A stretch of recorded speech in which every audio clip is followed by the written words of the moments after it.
Ocean mengisahkan tentang perjuangan hidup seorang anak kecil berusia 7 tahun yang dipaksa bekerja dan menjadi tulang punggung keluarga oleh ayah dan kakak laki-lakinya.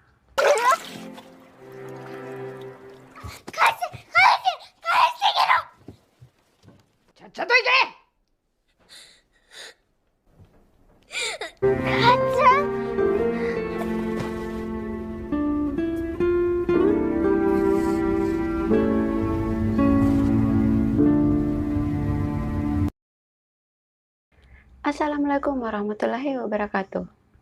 Kali ini saya akan membahas salah satu film Jepang yang terinspirasi dari kisah nyata, yaitu perjalanan hidup seorang pengusaha bernama Katsuwada. Ia memiliki jaringan supermarket terbesar di Jepang. Oh ya, sosok wanita yang berperan sebagai Ibu Ocean ini adalah seorang pendekar legendaris yang dijuluki sebagai iblis pembunuh loh dalam sequel Azumi. Yang penasaran dengan film Azumi tinggal cek aja ya di playlist film Asia.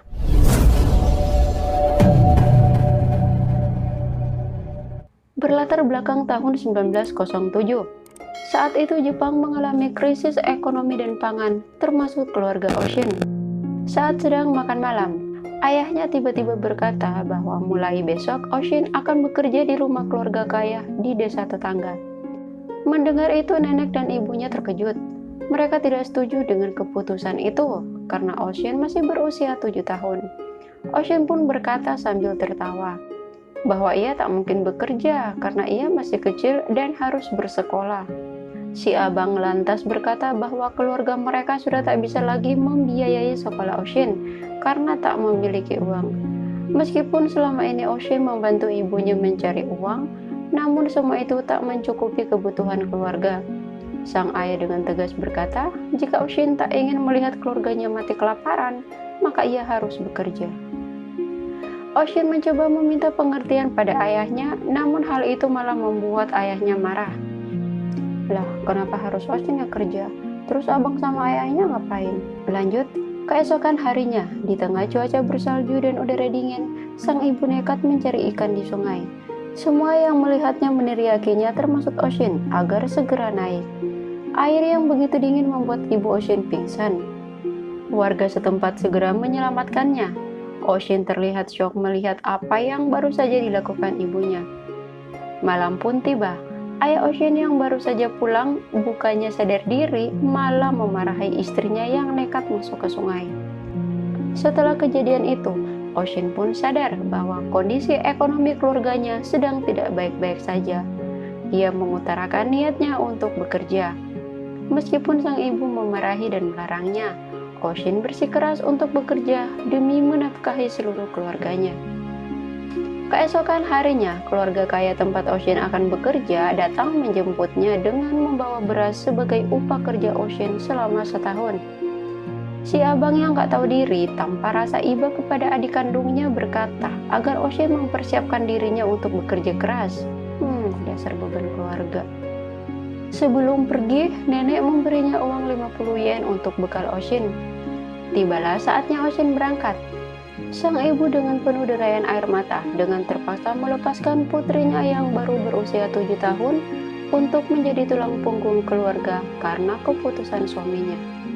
Sang ayah yang sadar bahwa keputusannya salah ikut mengantarnya dengan penuh rasa sedih, tapi ia tak menyesali keputusannya. Singkat cerita, hari pertama di rumah majikan, Ocean dibangunkan oleh seorang nenek-nenek. Ia adalah ibu dari pemilik rumah tersebut. Ocean terpaksa bekerja keras, mulai dari memasak, ngepel, menyapu, memberi makan pekerja, cuci piring, cuci pakaian, dan mengasuh anak.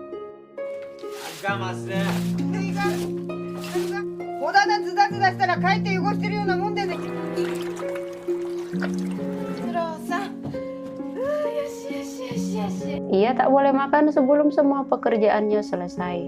Saat makan pun, Ocean hanya diberi sisa-sisa nasi tanpa lauk pauk. Ocean yang masih kecapean abis jagain Takeshi, dipaksa nenek lampir mencuci pakaian di sungai dengan cuaca yang sangat dingin. Ocean bahkan tak sanggup menahan rasa dingin dari air sungai tersebut. Tak ada waktu istirahat untuknya, dia harus terus bekerja dan bekerja. Setelah menyelesaikan semua pekerjaannya, Ocean meminta izin untuk beristirahat. Namun si nenek lampir tak mengizinkannya karena ia kehilangan uang 50 yen dan menuduh Ocean yang telah mencurinya. Jelas saja Ocean membantah tuduhan tersebut karena ia bukan pencurinya dan tak pernah mencuri. Tapi si nenek lampir tak percaya. Ia menggeledah paksa Ocean dengan melepaskan seluruh pakaian Ocean. Ia menemukan uang 50 yen pemberian nenek Ocean. Ocean menangis dan bersumpah bahwa itu adalah pemberian neneknya. Ia berusaha mengambil uang tersebut karena itu adalah harta satu-satunya dari keluarganya. Upayanya tersebut malah membuatnya dipukuli oleh si nenek lampir. Keesokan harinya saat sedang mencuci, Ocean masih terlihat sedih. Ia tak bisa menerima perlakuan majikannya yang menuduhnya sebagai pencuri dan mengambil uang pemberian neneknya. Untuk itu, Ocean memutuskan pergi meninggalkan tempat tersebut. Di tengah badai salju, ia terus berjalan tanpa tujuan. Tubuh kecil Ocean tak kuat menahan dinginnya udara saat itu, hingga akhirnya membuatnya jatuh pingsan. Tak lama kemudian, seorang pemuda yang sedang berburu menemukan Ocean dan membawanya ke rumah. Sementara itu di rumah majikan, anak dari si nenek lampir yang baru saja pulang menemukan uang 50 yen di teras rumah. Mendengar itu si nenek lampir terkejut.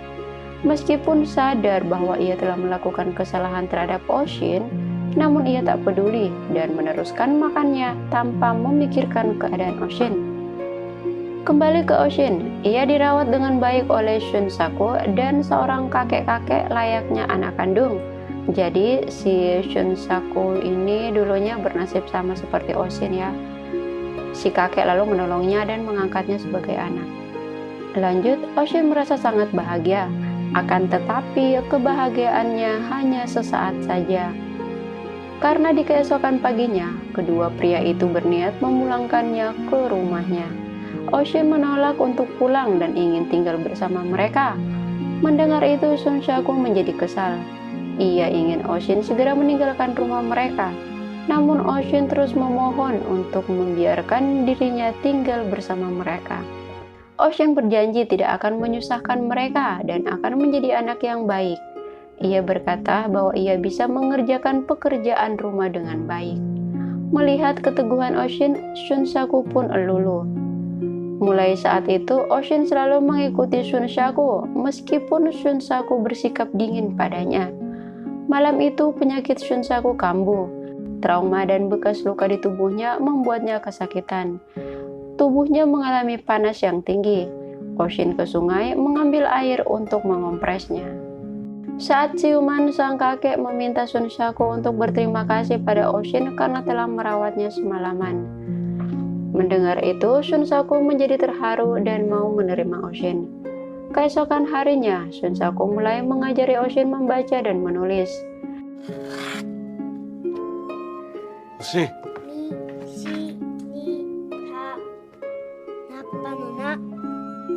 Singkat cerita, waktu pun berlalu. Ocean kini sudah pintar membaca dan menulis. Ia melewati kehidupan sehari-harinya dengan penuh kebahagiaan. Namun lagi-lagi, Shunsaku dan ayahnya berniat mengembalikan Ocean ke keluarganya. Sebenarnya mereka tak mau berpisah dengan Ocean, tapi mereka juga memikirkan perasaan keluarga Ocean yang pastinya mengkhawatirkan diri Ocean. Sambil menangis, Ocean terus memohon agar tidak dipulangkan. Meskipun ia merindukan keluarganya, tapi rasa takutnya terhadap ayah membuat ia takut pulang. Shunsaku berusaha membujuknya. Ia memberikan pengertian dan memberikan semangat hidup agar Ocean menjadi anak yang tegar dan tak pantang menyerah. Ia lalu memberikan barang berharganya yang selama ini ia simpan, yaitu sebuah harmonika. Ocean pun akhirnya mau menuruti permintaan Shunsaku. Singkat cerita, tibalah Ocean di rumah keluarganya. Semua terkejut melihat kedatangan Ocean. Kebahagiaan terlihat jelas di wajah sang ibu juga neneknya, namun tidak dengan abang dan ayahnya. Kabar tentang kaburnya Ocean dari rumah majikannya membuat sang ayah marah dan menghajar Ocean. Ia berkata, selama ini mereka bisa bertahan hidup karena upah kerjanya. Sebagai anak perempuan, Ocean harus ikut bertanggung jawab untuk kelangsungan hidup keluarga. Ia melarang Ocean masuk ke dalam rumah karena keberadaan Ocean di rumah itu sama sekali tidak bernilai dan tak berarti apa-apa jika tidak bekerja. Dasar ayah durhaka. Malam itu Ocean terpaksa tidur di gudang. Keesokan harinya, tanpa Ocean ketahui, sang ibu terpaksa menjual Shumi, adik Ocean yang masih bayi. Himpitan ekonomi membuat sang ibu dengan terpaksa menjual anak bungsunya. Ocean merasa terpukul dan menyalahkan dirinya sendiri atas apa yang terjadi pada keluarganya. Dengan usia yang masih terlalu kecil, Ocean merasa dirinya adalah beban keluarga, hal yang tak seharusnya dipikirkan oleh anak seusianya. Singkat cerita, 2 tahun pun berlalu. Diam-diam Ocean meninggalkan kampung halamannya untuk mencari kerja di tempat ia bekerja dulu. Namun ternyata rumah itu sudah dijual dan ditempati oleh keluarga lain. Ocean pun meminta untuk diberi pekerjaan. Melihat usia Ocean yang masih terlalu kecil, sang pemilik rumah dengan terpaksa menolaknya. Ia berkata bahwa mereka sudah tak bisa lagi menambah karyawan. Wanita itu bahkan memberinya uang untuk biaya makan dan penginapan Ocean. Namun Ocean terus-terusan memohon dan tak mau menyerah. Ia berkata jika ia tak bekerja, keluarganya akan mati kelaparan. Mendengar itu, nyonya besar atau ibu mertua dari wanita tersebut memberi kesempatan pada Ocean dan menerimanya sebagai pelayan. Belajar dari pengalaman dulu, Ocean bangun pagi-pagi, memasak nasi dan mencuci perabotan yang tersisa. Para pelayan terkejut melihat hasil kerja Ocean. Mereka tak menyangka Ocean adalah anak pekerja keras dan pintar memasak nasi. Ocean diperlakukan dengan sangat baik di rumah itu. Ia mendapatkan makanan yang enak dan tak pernah dimarahi. Ia berkata, keluarga mereka hanya bisa makan nasi saat ada perayaan besar saja. Setiap hari Ocean melakukan pekerjaannya tanpa ada kesalahan. Meskipun sibuk dengan pekerjaannya, Ocean tak pernah lupa untuk terus belajar. Tanpa sengaja, Ocean melihat buku di kamar Kayo, anak dari majikannya.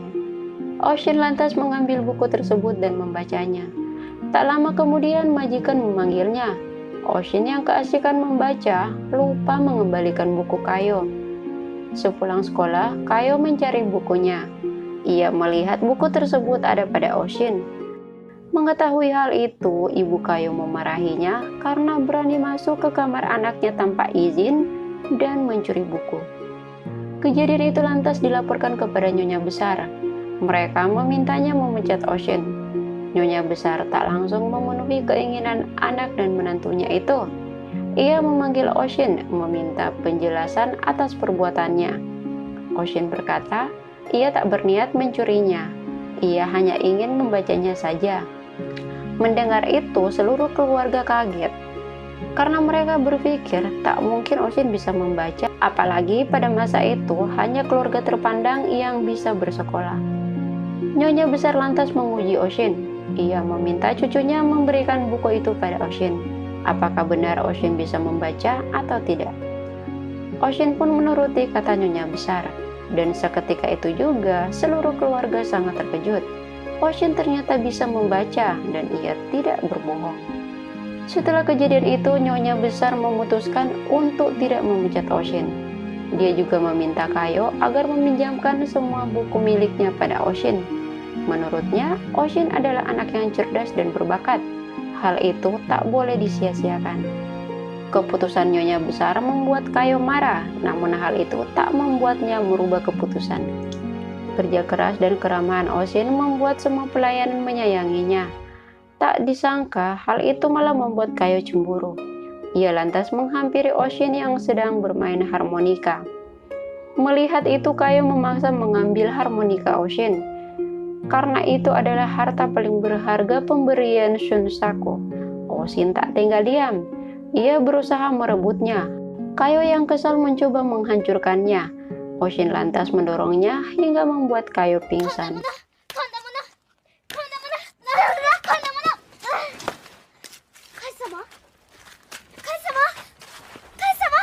Lagi-lagi Ocean disidang. Ia menjelaskan kronologi kejadiannya. Namun Sheitaro, ayah Kayo, menganggap itu hanya karangan Ocean saja untuk membela diri. Ia meminta ibunya agar segera memecat Ocean. Menurutnya, sejak kedatangan Ocean, rumah mereka sering terjadi keributan. Nyonya besar terpaksa menghukum Ocean, walaupun ia tahu bahwa Ocean benar. Saat dihukum, ia menemui Ocean. Ia memberikan pengertian pada Ocean untuk mengalah pada Kayo, karena Kayo sudah seperti kakak Ocean. Ia terpaksa memberi hukuman pada Ocean karena bagaimanapun Kayo adalah cucu kandungnya, dan Ocean harus mengerti akan hal itu. Keesokan harinya, pelayan membawakan makanan dan boneka buatan Ocean untuk Kayo. Pelayan berkata Ocean sedang menjalani hukuman, namun ia sangat mengkhawatirkan kondisi Kayo dan dengan sepenuh hati membuatkan boneka itu. Kayo terharu mendengarnya dan berniat bertemu Ocean. Dalam waktu bersamaan, Nyonya besar telah membuat keputusan. Ia dengan terpaksa akan memecat Ocean, meskipun ia tak ikhlas mengambil keputusan itu. Kedua orang tua Kayo sangat senang mendengarnya. Mendengar kabar itu, Kayo berlari menemui neneknya. Ia memohon agar tidak memecat Ocean. Ia mengakui kesalahannya dan menceritakan kejadian yang sebenarnya karena cemburu pada Ocean. Tentu saja pengakuan cucunya membuat Nyonya besar sangat bahagia karena tak harus memecat Ocean. Mulai saat itu, Ocean menjadi bagian dari keluarga Kayo. Kemana-mana mereka selalu mengajaknya.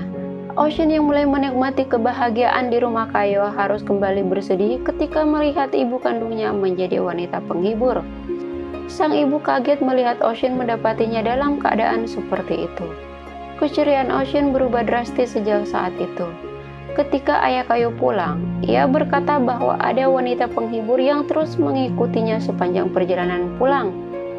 Ocean yakin itu pasti ibunya.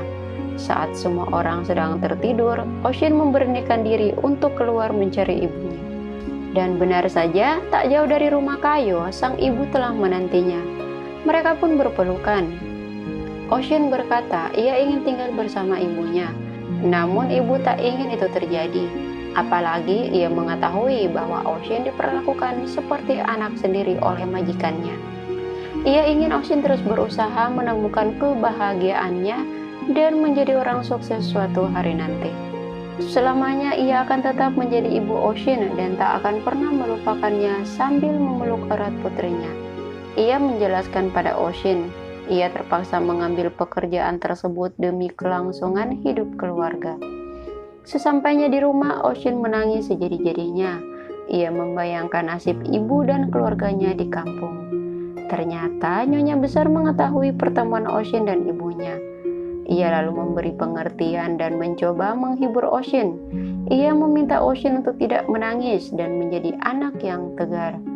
Ia meyakinkan Ocean bahwa semua akan baik-baik saja, asalkan Ocean tidak menyerah. Singkat cerita, waktu pun berlalu. Setelah kepergian Ocean, neneknya mulai sakit-sakitan. Ia sangat merindukan Ocean. Di saat-saat terakhirnya, sang nenek terus-terusan menanyai keberadaan Ocean. Kabar tersebut sampai ke keluarga Kayo. Kayo meminta Ocean untuk segera menemui neneknya yang sedang sakit parah. Tanpa berpikir panjang, Ocean segera berlari di tengah hujan salju tanpa berhenti. Namun sayangnya, Ocean tak sempat bertemu sang nenek. Ia hanya bisa menangis karena tak sempat mengantar kepergian nenek untuk yang terakhir kalinya.